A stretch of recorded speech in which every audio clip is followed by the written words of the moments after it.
సత్యసాక్షి అనుదిన మన్నా ద్వారా మీ అందరికీ శుభోదయం. నేటి యొక్క వాగ్దానము కీర్తన 91:15 శ్రమలో నేనతనికి తోడై యుందును. ప్రియ కుమార కుమార్తె, దేవుని యొక్క వాక్యము మనకు ఒక మార్గదర్శిగా ఉంటుంది. మనలో కొంతమంది ఈ ఉదయకాల సమయంలో ఒకవేళ ఒంటరిగా మనము ఆలోచిస్తున్నామేమో, నీకు ఎక్కడి నుంచి సహాయం లేకుండా నువ్వు బాధపడుతున్నట్లయితే, నేను అనేక మంది నిందిస్తున్నారు, అవమానిస్తున్నారు, కానీ నీ జీవితంలో నిరుత్సాహంతో ఉన్నట్లయితే దేవుని యొక్క మాట ఉంటుంది, నేను అతనికి తోడై ఉందను. ఆయన మనతో ఉన్నాడు.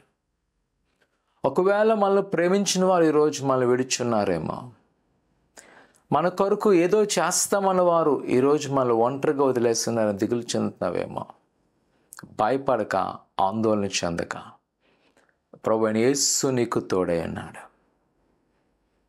నా జీవితంలో నేను అనుభవించినప్పుడు నిజమే, కొన్నిసార్లు మనం బాగా ప్రేమించిన వాళ్ళే మనకు శత్రువులు అవుతారు. మనల్ని ఎవరికి ఇష్టపడ్డారో వారే మన మీద కొండపు మాటలు చెప్తారు. అందరూ ఉన్నాం అనుకుంటాం, ఒకనొక సమయంలో ఒంటరి అయిపోతాం. కానీ నేను ఎన్నడూ భయపడలేను, దేనికంటే నాతో నా యేసయ్య ఉన్నాడు. ఆయన వాగ్దానం చేశాడు, ఆయన ఖచ్చితంగా నెరవేర్చాడు. ఆయన ఎల్లప్పుడూ నాతో ఉన్నాడు. ఈరోజు నీకు సెలవిస్తున్నాడు, ఆయన నీతో ఉన్నాడు. భయపడక, ఆందోళన చెందక, అధైర్యపడక, కృంగిపోక, ఉన్న సమయంలో నిలబడు ప్రభు కొరకు.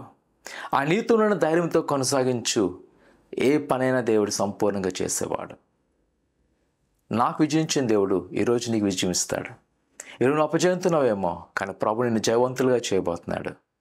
మనం చేసిన ఒక్కటే, ఈ సమయంలో ఆయన మనతున్నాడు కాబట్టి మనం ధైర్యంగా నిలబడి ప్రభు కొరకుందాం, ప్రార్థన చేసుకుందాం. పరిశుద్ధుడా దేవానికుందా ఆయన ఉదయకాల సమయంలో కృంగిన హృదయాలు మీరు తట్టండి. నలిగిపోయిన ఆయన ప్రయాసపడుతూ దిగులు చెందుతున్న కుమార్తెలను మీరు తాకి, మీరున్నారని వారు ఎరిగితేనైనా ధైర్యముతో ఎదుర్కొంటకు సహాయం దయచేయండి. వారు నిలబెట్టండి, ఆస్వాదించండి, బలపరచండి. నీ కృపాక్షములతో నడిపించుకోమని యేసు నామమున తండ్రి, ఆమేన్.